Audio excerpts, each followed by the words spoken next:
Welcome to South America's Final Frontier Passports, everybody. I'm excited that you joined us, and let's get going. Patagonia. Can you believe that all of these photos are of Patagonia? I know that we're biased here at EJ, but truly, I think Patagonia is one of the most remarkable places in the world. It's so expansive. There's so much that you can do that I think sometimes it can be a little bit overwhelming even. So today we're hoping to talk through the different areas, the climates, the landscapes, the activities that each offer. Hopefully it won't be too overwhelming. We're hoping to give you a little bit of an overview and a lot of inspiration for why we think this should be next on your travel list. I'm Emily, and you're probably sick of seeing the screen jacket in your inbox, so apologies. It's a little aggressive. I've been with EJ for 6 years and started off on the Africa sales side, which has definitely a place in my heart as I lived in Tanzania for 5 years. But while I love selling Africa, I think I was always excited when people returned home and started talking about their next adventure because I knew it would be in South America more often than not. I've traveled extensively all over the continent, and I've been selling and planning trips to South America for the last 7 years. So I feel like we've got a love affair of our own now. I'm an avid hiker, and I love beautiful scenery and Indian all adventure. So Patagonia is sort of a natural love affair for me. And I'm excited to share it with all of you. I am going to apologize in advance. We're at the end of our first season of colds over here, so if I'm a little congested or have a bit of sniffles, don't hold it against me, please. I'm joined by Belén, who's going to introduce herself here, and then we'll get going. Hi everyone, I'm Belén. I am so excited to be here and being part of the great team at EJ. A little bit about myself. I was born and raised in Ecuador. I worked for over 15 years in the tourism industry in Ecuador and around South America. And a few years ago, I moved to Canada, where I reside now. And I'm very passionate about my country, about South America. And after traveled extensively around the area and worked very closely with these destinations, I am happy to be here and to share all my knowledge with you guys. So welcome to Patagonia. You guys, there's going to be a chat box, as always on Zoom. Feel free to drop any questions there, and at the end, we'll definitely have a minute to go over all your questions and make sure we don't leave anything unanswered. All right, let's go. Patagonia. Let's start where it's located. Patagonia straddles both Chile and Argentina. So you can see kind of down here, the orange and darker orange. The access point is going to be either Santiago or Buenos Aires internationally, and you can access all of Argentina from both of those airports. If you look at the map closely enough, I'll sort of highlight, you can see how long it is and a couple of little stars here. If your eyes are aging like mine, then I can help you out. It's very long and very massive. There are 4 main regions. We've got the Lake District, Northern Patagonia on the Chilean side, Southern Patagonia, which is going to include Torres del Paine and Glaciares National Park, and then the very southern tip of Ushuaia and Tierra del Fuego, which is where most of the boats are going to depart for Antarctica trips. Patagonia's extension is 1.6 million kilometers or 262 million acres. So it really is a massive piece of land. That means that moving around the area often involves working around commercial flight schedules and also includes some pretty long drive distances to connect different properties in different areas. Unlike Africa, they can't run a whole bunch of bush flights because of the weather patterns and just unstable conditions. So because of that, we're looking at commercial flights into very specific airports and long drives. That's where we come in. We will help you with the logistics. We know the days that the flights run. We know the very few couple of charters that are operating and the drive times to make the most of your trip. And we'll cover some of that moving forward. So in the area, the Andes mountain range divides this area right by the border between Argentina and Chile, and that has created 2 very different ecosystems. In our Argentina side, it presents a more arid steppes, glaciers, lots of lakes. It's a little bit flatter, while in Chile, due to the influence of the Pacific Ocean, we have some glacial fjords and, believe it or not, a temperate rainforest. Along this extensive area, the weather is very unpredictable. You can find the 4 seasons in one single day. So we'll let you know and help you prepare for your trip over there. We have a really good packing list. All right, we're going to break down these areas a little bit, what each has in terms of landscape activities and lodging. One of the first questions we always have is when to travel to Patagonia.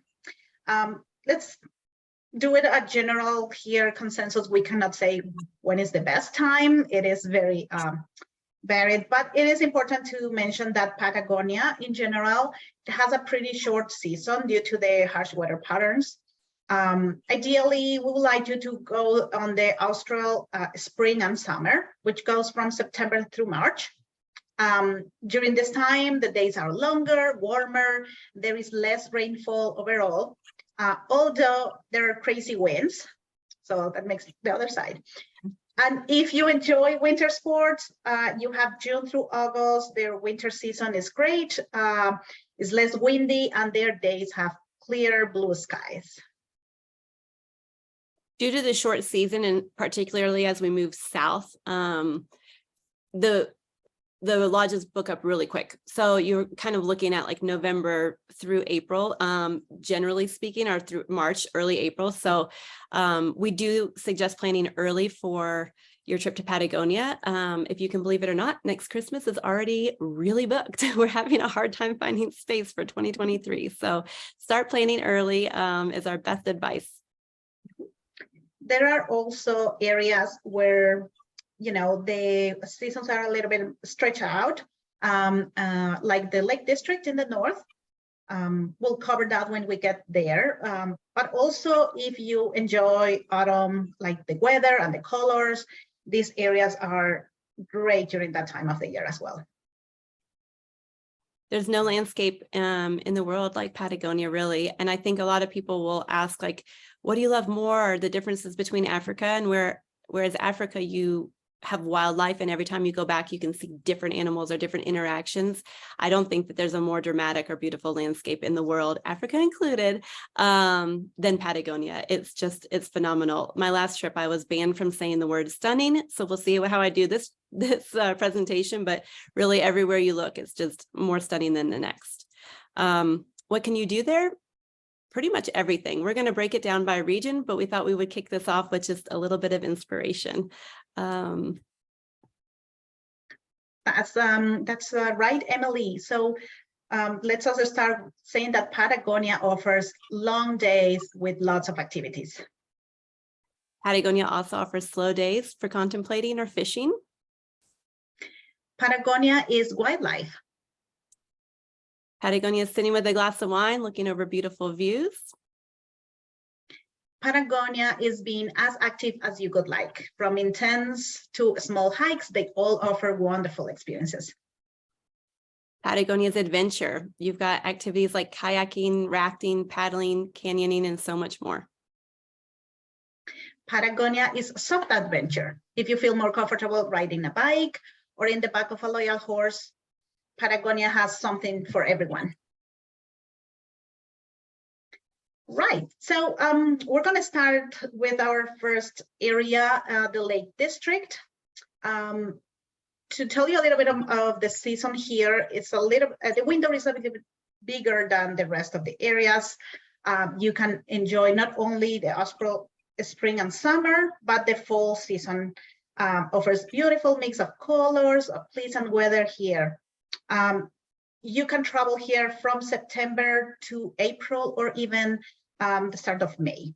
Our expert tip here, if you want to avoid the crowds that visit these areas during their summer months, travel off season, you know, travel either in the spring or their fall. In our map, we are gonna find the Lake District up north over there. This area stretches across Chile and Argentina in the northern Patagonia. Your access will be through Bariloche in Argentina and Temuco Airport in La Araucanía and Puerto Montt in Chile. On the Argentina side, you'll get to Bariloche. This is a popular chocolate-loving resort town and adventure hub. Many people say that this area looks a lot like Switzerland. We don't agree that much because I mean we have volcanoes, we have a lot of like lakes and rivers crossing by, but there is a lot of like European influence in these small towns like this one in Bariloche, and around the lakes you get to San Martin de los Andes as well, which is a very scenic route, and the fly fishing capital of Junín de los Andes as well. So these all are very beautiful scenic routes that will take you to this town to the other. In Chile, the Lake District is anchored by Temuco in Puerto Varas to the north and Puerto Montt to the south. The Chilean side boasts an impressive 6 national parks in this area and numerous natural reserves and protected areas. So it's pretty nice. Lots of European influence in both sides. As you can see, these very charming little towns. On the activities here, whether you go there looking for the scenery or adventure, Lake District has plenty to offer. You have hikes along ancient forest trails with astonishing lake views. You can bike, is one of the most enjoyable ways to explore this area. You can appreciate the local lifestyle visiting the famous haciendas or estancias in the area, especially in Argentina, and take advantage of all the water there with some water activities. Paddling, kayaking, white river rafting are the most popular activities here. There is also the offer for scenic heli rides. And if you are into winter sports, this area also offers heli skiing, snowboarding are very common during that time. One of the most popular activities in this region is the lake crossing from Chile to Argentina or the way around. This is a very special time that you go through several lakes from crossing the border from Chile to Argentina or the other way. It's really beautiful. In terms of property, I gotta say, like, the lodging in this area is the offer is very varied. We think a minimum of 3 nights could give you a good idea of like the Lake District and some of the activities, but you could get to spend as many as 2 weeks exploring here. One of our favorite properties is Agua. It's in Puerto Varas in Chile. This one, we have Relays and Chateau properties like Las Balsas in Argentina, and also Bira Bira, which is located in the Pucón and offers all-inclusive programs. This area is fantastic for white water river rafting. Some of the other options on lodging are experiencing the real working haciendas or estancias, like this little cozy and homey Poema Way Lodge. Isn't that like so cozy there?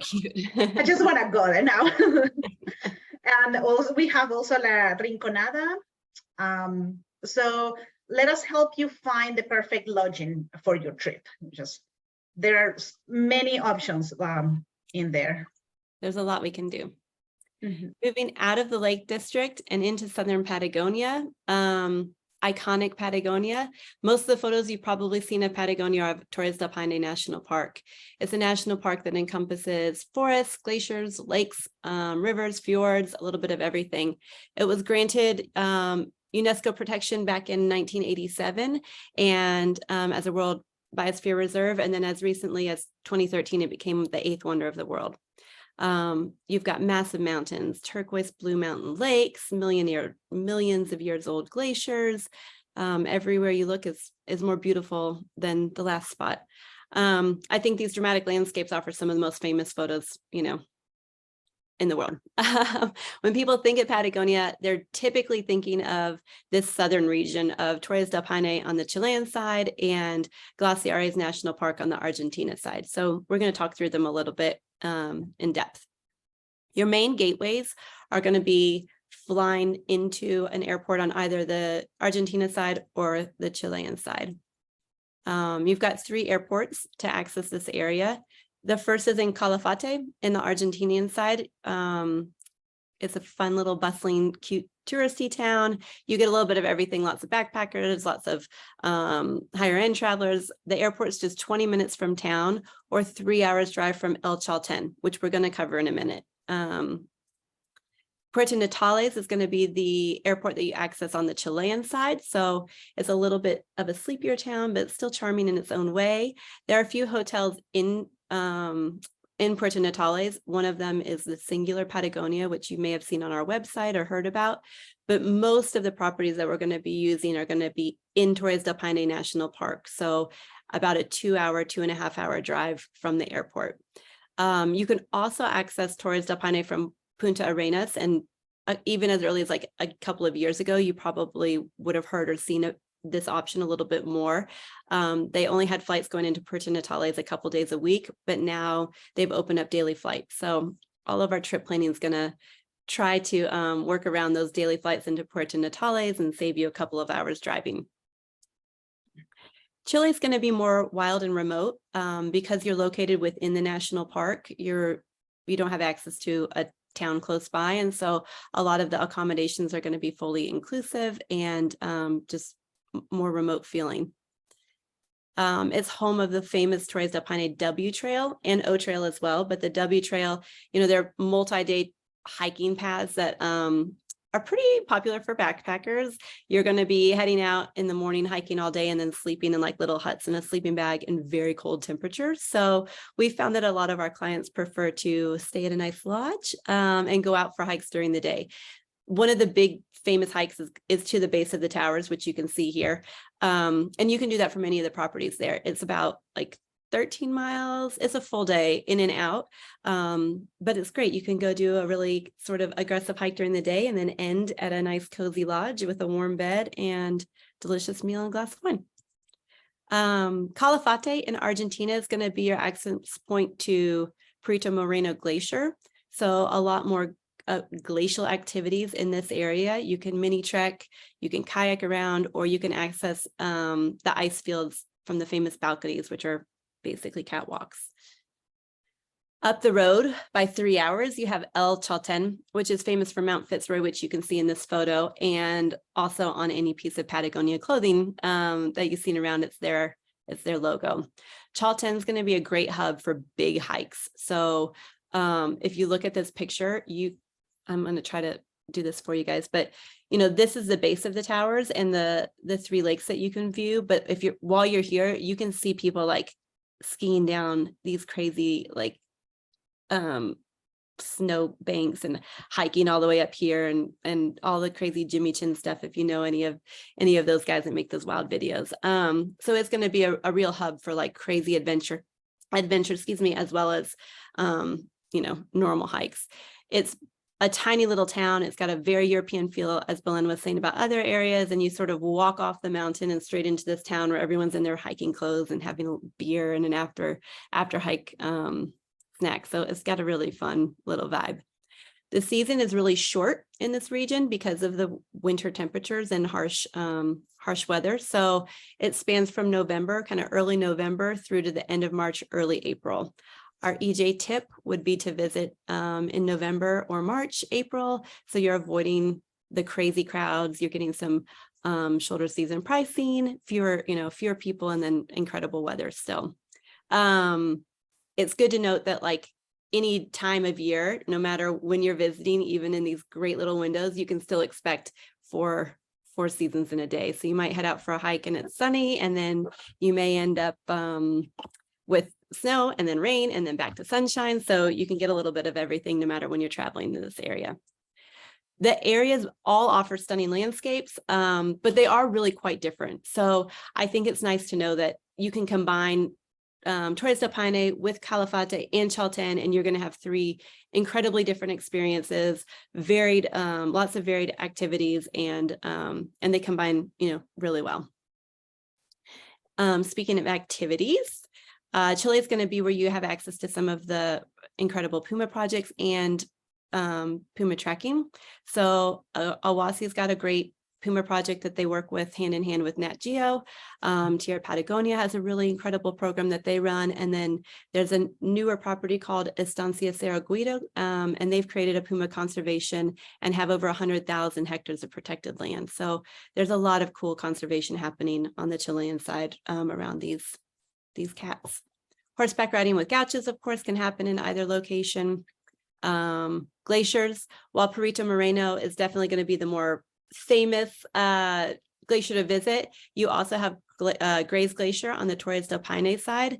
However, you're not going to be able to access that by foot, so like no walking across it, but you can get there by boat or kayak and like get really great views. If you want to walk on a glacier, which is phenomenal, you'll have to visit on the Argentinian side and walk on Perito Moreno. You've got some great boat trips and boat rides to see phenomenal icebergs. You've got kayaking on both sides. This is from the Torres del Paine side from Patagonia camp. Biking, of course, and lots of visits around the lake. Our favorite properties. So in Torres del Paine, as I kind of mentioned earlier, they're going to be more remote, which means more all-inclusive options versus planning out your days ahead of time and being on a bed and breakfast. I would say that the Chilean side probably has the most luxurious properties in South America, such as Awasi right here. It's a Relay and Chateau property that is probably an all-time favorite. Look at those views from your window.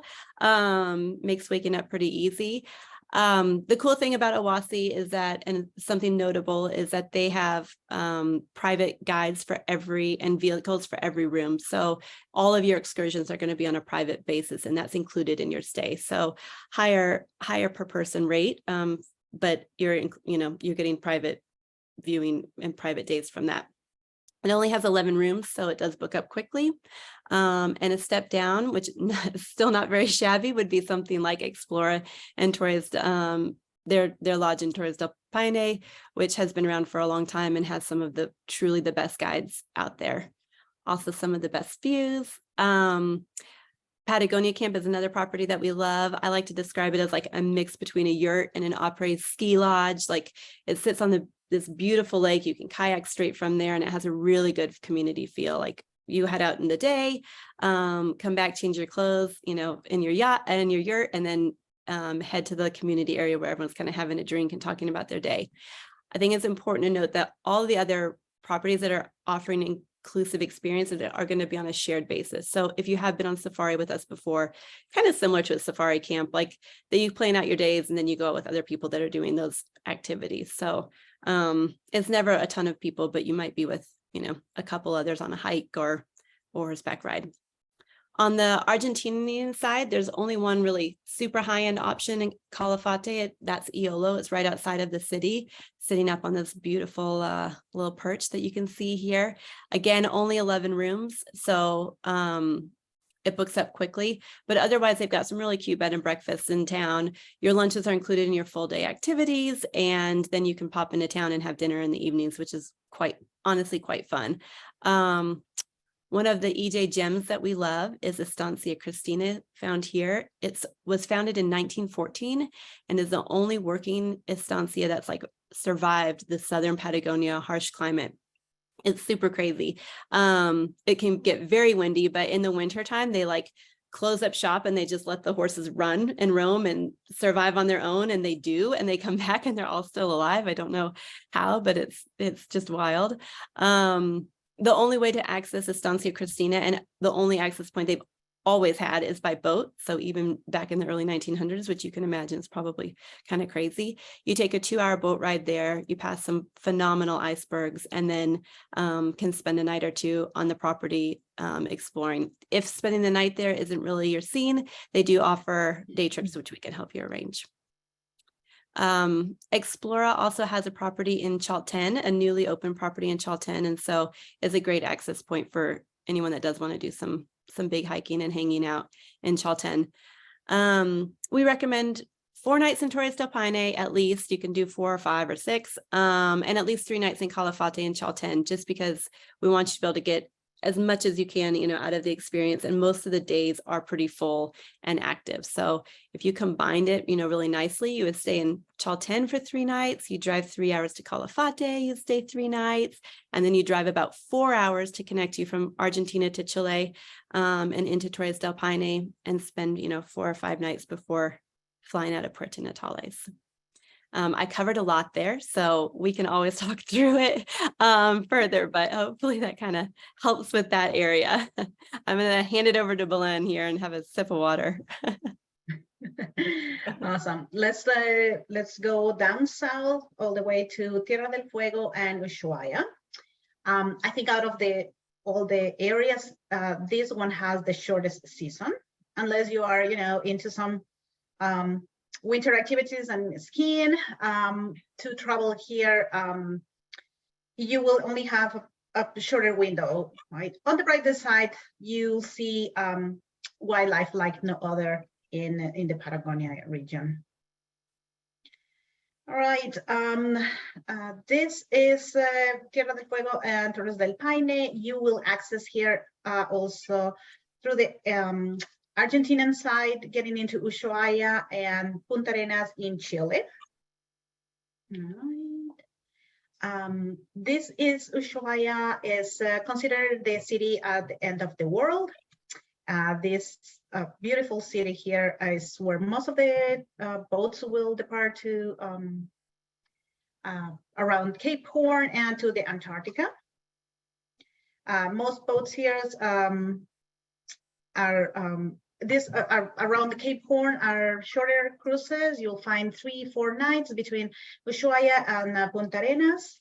And what you will get to see here, you'll find Magallanes penguins, wonderful expeditions, seeing cormorant dolphins, orca whales, and even some humpback whales as well in this area. Boats are departing from here. You can also get a boat going to the Antarctica. Those are a little bit longer cruises from 7 to 10 days. You'll visit the Falk Islands, South Georgia, and the famous Drake Passage. And sorry, I forgot to mention, like the season for the boats as well is very limited, only from October to March. So, it's a very short window here. On the activities, you always will have a nice hikes in Tierra del Fuego National Park. And if you are more adventurous, you can also visit Isla Navarino, belongs to the Chile area. But this beautiful spot here is the fly fishing hotspot. Now, if you're into fly fishing, you probably have heard about this island. This is a great area to do so. And we also have, access to winter sports. Ushuaia is very well known for having great and fresh snow on our summer, their winter season. So if you're into skiing or snowboarding, this is the area to be. As far as properties, well, we gotta say we are pretty, remote all the way there, but there are beautiful, most Austral properties in Isla Navarino. Is this one is Lacutai Lodge. There are beautiful properties located in amazing areas. And we also have Errante Lodge, also in Isla Navarino. The views from there are amazing. In terms of Ushuaia, the offer goes also to a more upscale type of hotels like Aracur. They have been doing a total renovation area in here. So we're just waiting to hear from them and seeing the property, how it's looking. Yeah. Yeah, so that is Ushuaia and Tierra del Fuego. You get to spend here probably 2 or 3 nights if you are just in this area, or 1 or 2 nights if you are combining with your boats to the Antarctica. Fantastic. All right, we're hopping the map a little bit. We're going to head from the way south back up to the north, sort of, to northern Patagonia, to the Aysen region and the Carretera Austral, which are considered sort of off the beaten path still. They're not a huge hotspot, though we think they probably will be here soon, but they have incredible landscapes and activities.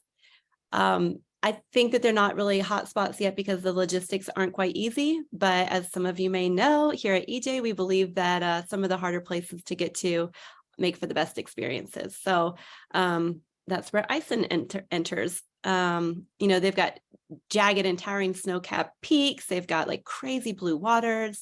They've got green pastures and wildflowers and marble caves and absolutely stunning areas. The gateways to access this region are going to be Balmaceda from Santiago, so from there south, and then Puerto Montt from Puerto Natales, so coming up. These flights are not daily, as a few of you who are on this call know. So we'll work with you to make sure that we get the days to line up properly and can make it work with your full itinerary. From either airport, you're going to have a couple of hours, 3 or 4 hours drive to sort of get to the next stop. So again, off the beaten path means maybe longer drives, but definitely worth it. From both airports, you'll begin your journey on the Carretera Austral. It's Patagonia's famous road that runs 1,240 kilometers or 770 miles. If driven in entirety and stopping along the way, it would take about 3 weeks. And from Puerto Montt, which is the starting point, to Villa O'Higgins, which is the end, it'll take about 35 hours on an unpaved road. A fun fact is that this road also connects 17 national parks, so it's pretty wild. And it has 3 different ecosystems, glaciers, rainforest, and an arid steppe. We could probably do an entire presentation, and maybe we will one day, on this area alone, but I'm going to sort of graze over it and hopefully get you excited about it. And then we'll move on. I won't spend a whole hour on it. This is where you can access the marble caves, which you may have read about before. You access these from Puerto Tranquilo. So it's a town about 3 hours from Balmaceda Airport. You drive to the banks of the General Carrera Lake and then get in a kayak and start paddling. These caves are over 6,200 years old, and they're huge marble deposits on the edge of the lake. And they've been worn away by like all the water, creating like caves and tunnels that you can kayak through with just these huge columns of pure marble. They're phenomenal. You can also get to the Hanging Glacier Falls, which are over 50,000 years old, by visiting Kewilat National Park, which is just south of Puyuapi. You've got crazy good hiking in rainforests and lush areas, and you've got, of course, phenomenal glaciers. Some of the activities here, this area is going to be it's definitely going to speak to an active traveler. You can go and be less active, but unlike Southern Patagonia, where there really is a lot of option to mix up your days and be as active as you want, the activities here are for the adventurous spirit. Glaciers in this magnificent part of the world, you can hike through them on glacier tours. You can go hiking in one of Chile's newest national parks, which is Patagonia Park. There's kayaking in multiple areas, horses, of course, lots of horses and horseback riding. You've got biking, and you've got lakes and glaciers that truly can rival Southern Patagonia any day. It's really a special spot. Because you're going off the beaten path, some of our favorite properties are going to be smaller, a little bit more rustic, accommodations that are going to match that off the beaten path tagline. If you know us here at EJ, we love nothing more than a good mix and match itinerary. So we really love like some of these small properties that are owner run, and you really get like a local feel, and then you can pair it with something nicer, either at Explora, which we'll get to, or down south, so you can mix up your itinerary and get a little bit of everything. This is El Puesto, one of our favorites. It's based in Puerto Tranquilo, so it's kind of a perfect in between stop. Puyuhuapi is another favorite of ours. It's got the most beautiful views sitting right there on the edge of the lake. And I think one of the most exciting kind of accommodation updates is that Explora just opened up a lodge in Patagonia Park. So they opened during COVID in 2021. They sit inside the park, which is really unique. And because of that, they've been able to kind of step in and help with a lot of the management of the conservation projects and the running of the park. So they have a huge hand in the conservation that's occurring in this area in the park in particular, which is pretty phenomenal. They've also, clever little bugs, they've created a charter flight that connects their property here and the property in Torres del Paine. So if you want to experience this area, but not drive 6 or 7 hours back the other way, we can drive you to the local airstrip, which is like 30 minutes away, fly you into Puerto Natales, and then you've got only that 2-hour drive up to their Explorer property in Torres del Paine. So it makes for a great combination trip. Another property that, of course, because we have to highlight like the unusual cool gems and off the beaten path properties is Pata Lodge in Futalefu. This was started by a family. I don't know what he was doing, maybe just a normal old business job, but he idolized Douglas Tompkins, and he was in Europe and moved to Chile and bought up all this land. It's a ton of land. I think it's again like around 100,000 hectares or something. Built a lodge, started a lot of conservation projects, and decided they wanted to protect the area while showing off its beauty to travelers. So it's a family-run property. Because of that, they've got their kids there. They've got a little school. They've got all sorts of really cool educational activities, and it's super family friendly.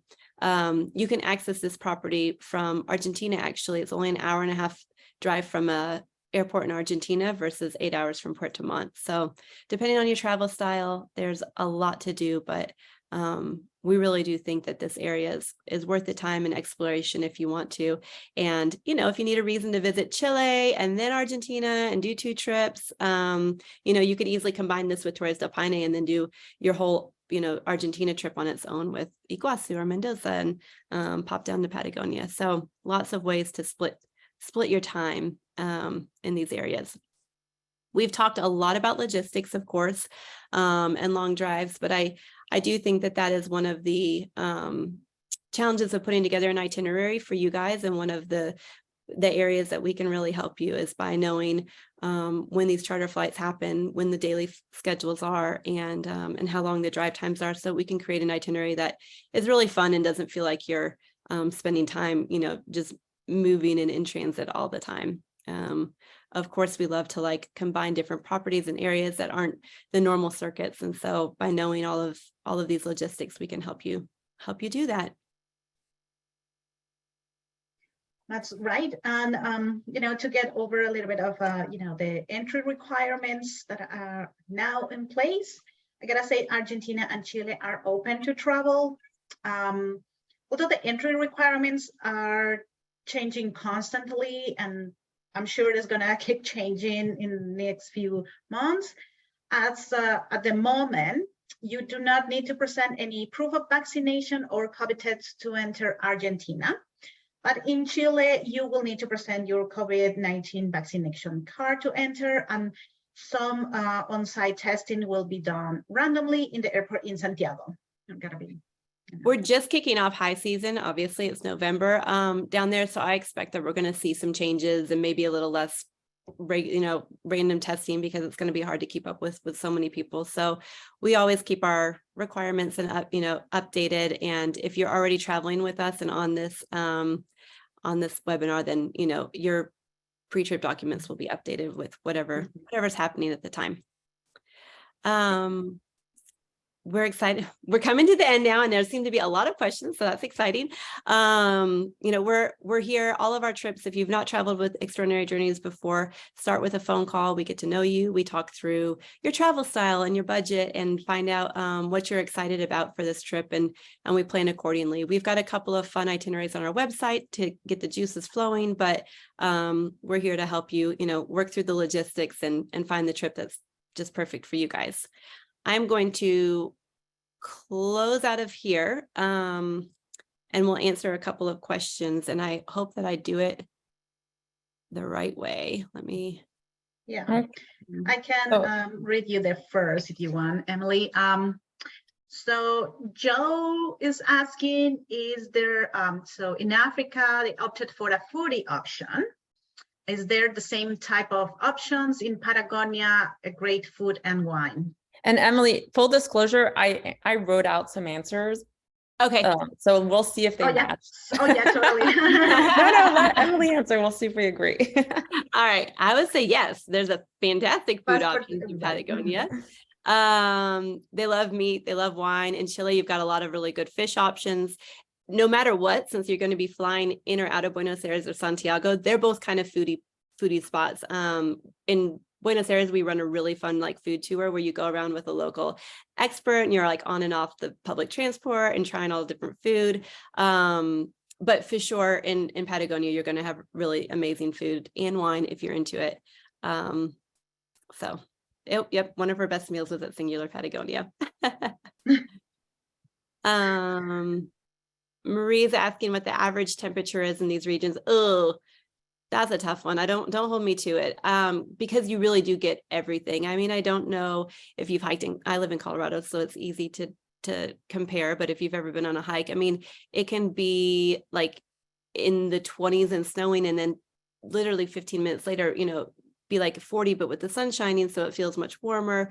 And it's a drier, temperament, like drier climate, but you just go through such a long distance that depending on where you are in Patagonia, your temperatures are going to change. So it's pretty drastic. I mean, it could be 50 degrees and the wind hits and it feels like it's 12 degrees. So I was just going to like chime in here. The most surprising, I think, is the wind. And to give a sense of how windy it is, Punta Arenas, which is the last city, like where you fly into kind of a very southern city, they have ropes in the street for people who live there. Because when it gets so windy, they need to hold on to the ropes. So it just gives you a sense. And the trees grow at an angle sometimes because of the wind. So that, I think, is something that you just have to kind of... really windy. Not always though, like, and you could go out in the morning and it's windy and then it heats up. So like when I last did that base of the towers trip, I was like in a tank top at one point, and then I had like my green jacket on, you're welcome, a Gore-Tex, like a hat, a scarf, gloves, and I was like just blocking myself, and then on the way back down I was back in a t-shirt. So it really, I mean, it really does, it changes drastically. Someone's asking about English. Surprisingly or not surprisingly, Spanish really is spoken there, and that is the preferred language. Not everyone speaks English, and it's not super easy to get around on your own if you don't speak Spanish. All of our guides are going to be English speaking, so you don't need to worry about that. And in the lodges and hotels and things, they'll be speaking English as well. But like out and about in the towns, they are predominantly Spanish speaking. I think is Patagonia an option for someone with mobility issues? They've done a lot in safari. I think, there's phenomenal drives, especially like around like Torres del Paine. You can wake up in the morning and go trek pumas like you would, at 5 a.m. like you would in Africa. There's a lot of good drives and scenic areas, and you can pull over and have lunch looking at this gorgeous backdrop with some food and wine. But so I think that, as long as we set your expectations, there's definitely something for everybody. Yeah, also at the Lake District, you'll spend your time mostly in boats, boating around. That could be, another option, and like, great, get to see the great scenery around there. Yeah, absolutely. And actually, even the balconies in Calafate, they're like accessible. They've got I think it just opened like right before COVID, but they just put in an elevator, so you can take the elevator up and down the balconies instead of walking around the mall and still get those great views of Perito Moreno, which is great. Plenty of options. Yeah. E-bikes are becoming a thing for sure. So I don't know. Oh, you said you weren't sure about e-bikes. I just learned when I was in Argentina a couple of weeks ago that a lot of properties are grabbing them. So I think I bet by next year there will be a lot more e-bikes on the scene. November to March is definitely going to be the ideal time to be there. Perfect. You can definitely do 2 trips. 2 to 3 week trip in Chile and 2 to 3 week in Argentina, and there's still plenty to see. So yeah, I mean, you still have for maybe 2 or 3 more trips. So. Yeah, exactly. I mean, I think, we just covered Patagonia today, and there's so much to see, and that's not, Atacama or Iguazu or Mendoza, the wine region, or there's a wine region in Chile. Did you know that there's the cities are phenomenal. I think, I've been a lot and I still have so much to discover. We didn't even talk about like Cafayate and Salta up in, northern Argentina. So there's a ton to discover in both countries. The fishing near Ushuaia. So the lake districts have really great fishing on both sides. And then of course, down in Ushuaia as well. Belén, what is the name of I'm going to let her say it so that I don't ruin the Spanish. Isla Navarino. Dennis, we can send that over in an email for you too. But yeah. Belén, someone wants to know where you live in Canada. I live my town is called Kimberley. Yes, it's located in the East Kootenays. It's in BC, but almost in the border with Alberta. So, yeah. JP or Caitlin, whoever asked that question, best way to see pumas is going to be in Torres del Paine. I think staying at a project that's got puma conservation projects, and then also going out every morning. So a lot of times they go out, I think you leave around 5 a.m. and go start trekking for them. Owasi's got a great program, and Cerro Guido is pretty cool as well. I mean, they've really got a cool thing going on. And so you used to be able to visit that property, and now they've turned it into sort of a lodge, a working estancia, but you can stay there as well. And they've closed off, you could access a bunch of hikes from there, and they've basically closed off all those hikes and made it all protected land. So it's a huge piece of land that's protected, and you could probably spend a couple days driving around looking for pumas. Lisa loves that region of Canada, Belén. She's on the snow right now, but it's beautiful. We're both getting snow today. Any other questions coming in? Anything else? Hopefully this was informative and exciting. And Joe, 2 weeks max, what are the 3 to 4 things you would see? And the question is, in Patagonia only, or the whole region? Yeah, we need to know, what are our little boundaries here? 2 weeks just in Patagonia is good. If we do Patagonia alone, honestly, I would spend some time in like the Aysen region for a little bit, and then connect it and pop down into Torres del Paine maybe. And if you could stretch it a little bit, then just scooch on over to Calafate, maybe. I don't know, or maybe the other way around. I don't know. But yeah, those 3 areas are pretty spectacular.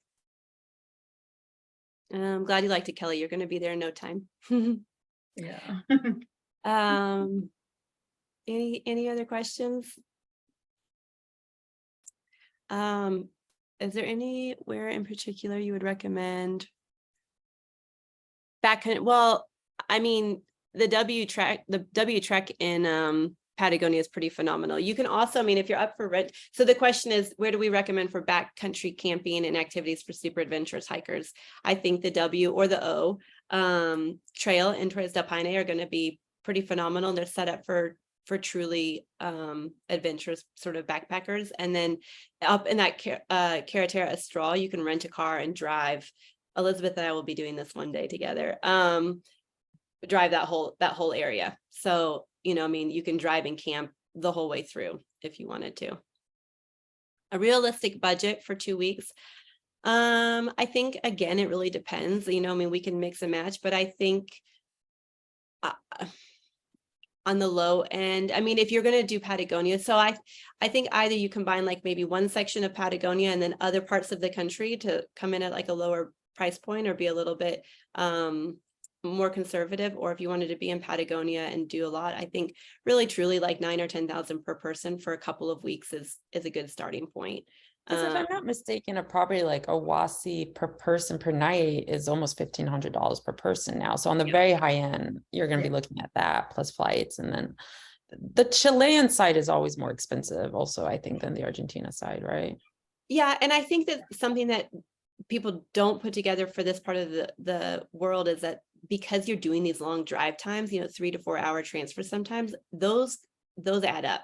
They're, a couple $100s for a transfer. And then, like your activities on the Argentinian side, if they're not all inclusive, like at Aiolo, then you're another couple hundred, $400 or so for activities. So you can save on like maybe a bed and breakfast, but then you're adding in activities. So there's a lot of options. There's a lot of mixing and matching we can do. But I think realistically, once you add in transfers and things like that, you're right around there is probably a realistic for kind of a mid-luxury to luxury trip. And then super luxury, you can add helicopters and all kinds of things. We can work with you on that.